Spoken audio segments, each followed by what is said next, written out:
UFC 301 Pantoja vs Erceg has just taken place over the weekend, and in this video I'll be giving you my best matchups to make for all the top fighters on the card, kicking it off with Mauricio Ruffy versus Trevor Peek.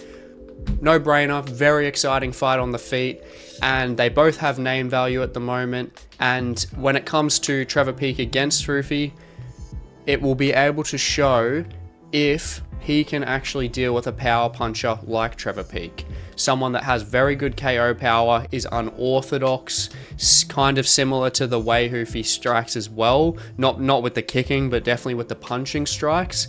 Very unorthodox in his style, very aggressive as well as Trevor Peek.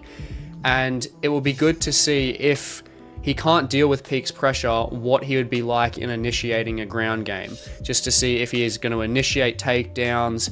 Obviously, we saw that scissor sweep against Jamie Mullarkey, so it'd be interesting to see if he is actually good when he commits to a ground game, and whether he can actually, utilize a submission game when he's there. So when it comes to him and it comes to Trevor Peek, just a good matchup for both of them.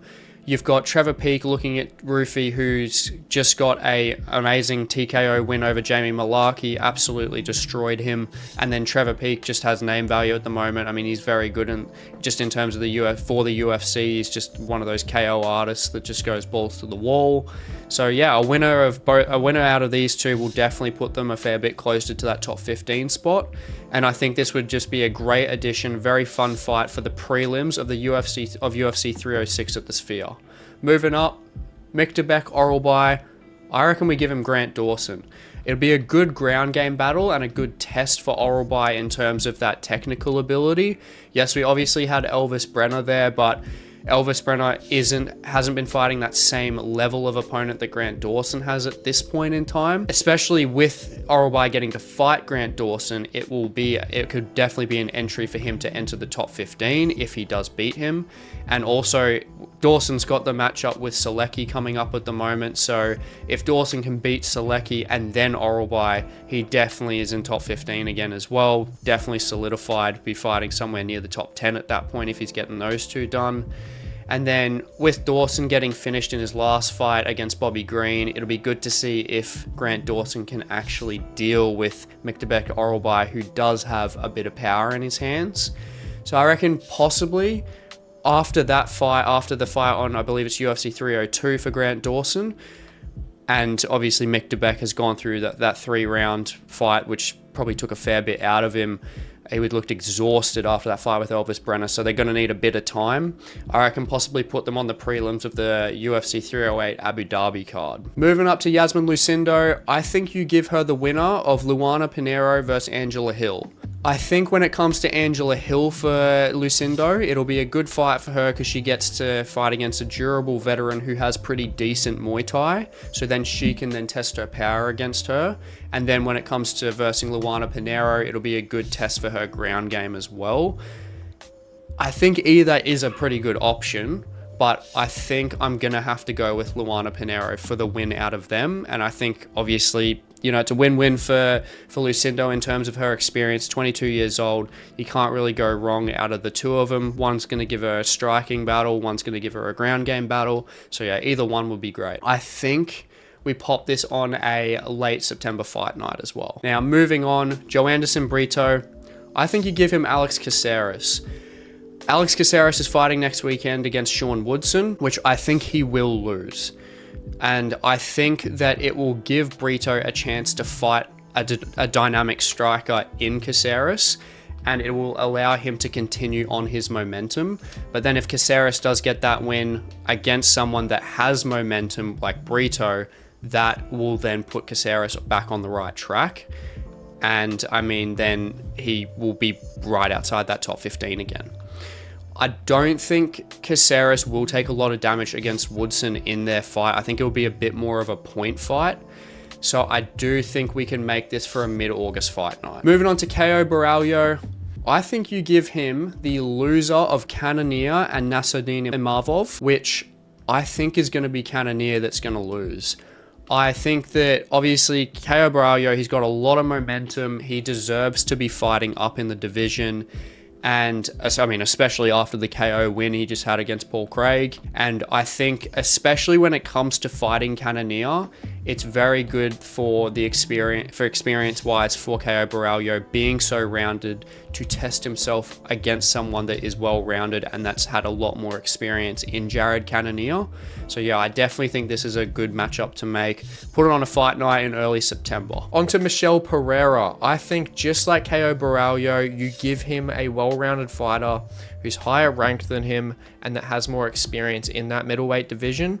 And I don't think there's anyone better at the moment to give him than Jack Hermansson. Jack Hermansson is very good at adapting to styles, is very well-rounded himself. And I think that when you look at his fight against Joe Pyfer, I mean, very gritty, was able to, get out of the first and second rounds pretty well, which were Joe Pyfer's best, and was just able to take over the fight.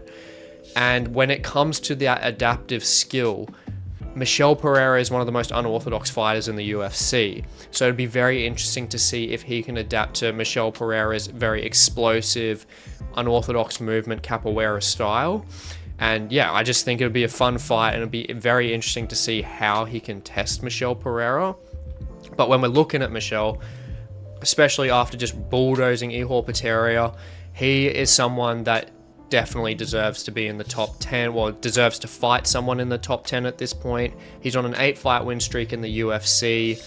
And I mean, on the other side of it, Hermansson, if he wins against Pereira after just beating Pyfer, he has to be getting a fight very close to, or if not in the top 5 at this point. He's not getting any younger. And I mean, with this switch around in momentum and beating Michel, who has just got a ridiculous amount of momentum, just destroying everyone, he definitely deserves the top 5 fight. Now, I think that when we look at a time frame for them, Hermansson did fight in February against Joe Pyfer, and when we look at Pereira, he took no damage against Ihor Pereira, obviously just annihilated him. So I think it would be a very good feature prelim fight for International Fight Week at UFC 303 to be on that, just to be that feature prelim. I think it'd just be an amazing fight to just really kick off that, to get into the main card.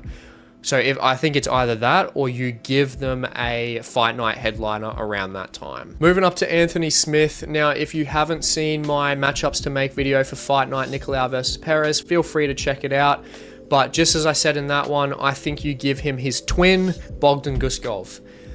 As I said in the last matchups to make, it's a great fight for both of them, as it's been pretty talked about over the last few weeks.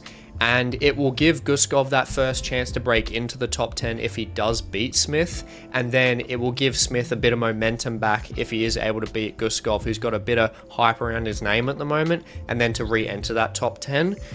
After seeing a few interviews and stuff, especially after the Vitor Petrino fight, Smith is looking a lot more relaxed, but a lot more focused now. So it'll be interesting to see how he goes moving forward. I mean, none of us expected Vitor Petrino to lose, not alone lose in the first round against Anthony Smith. So it's got to give him at least a bit of confidence going in there.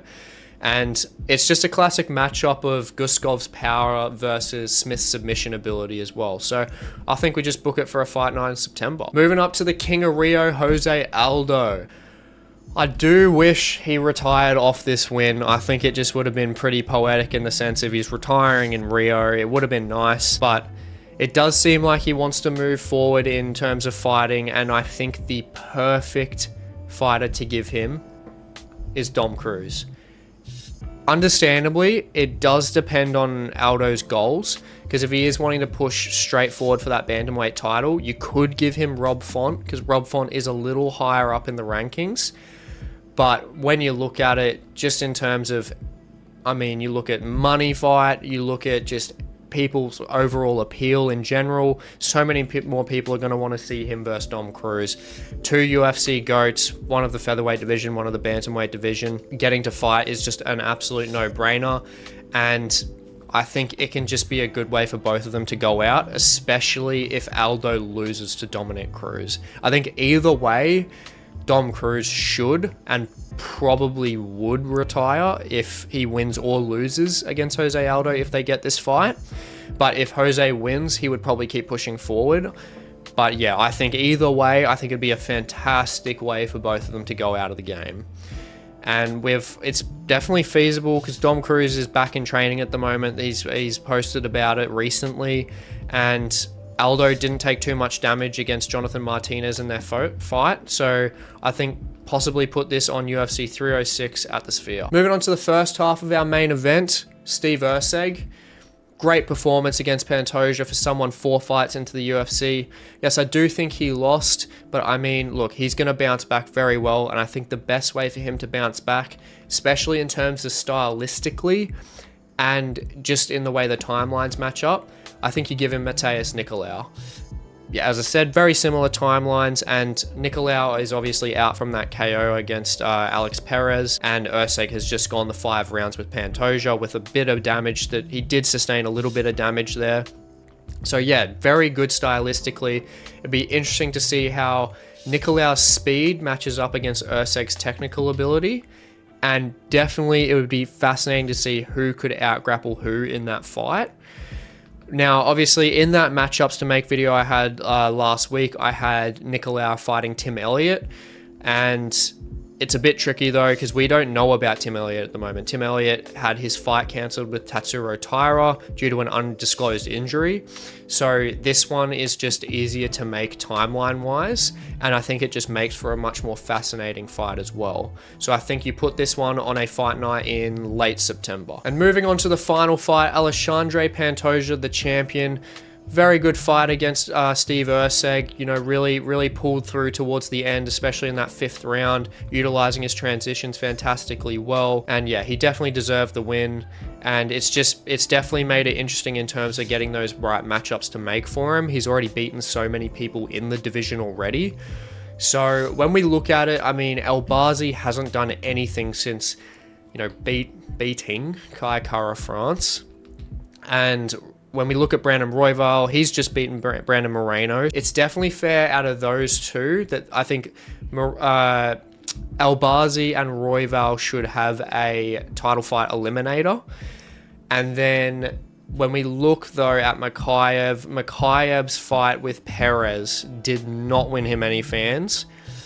But I don't think it will matter, as the winner of Elbazi and Royval will definitely need a rest after that fight. And I think during that time, Makhachev will be able to fight for that title. It will be great to see the grappling exchanges between the two of them, and how Makhachev is able to deal with someone that is so forward heavy, so pressure heavy, like Pantoja.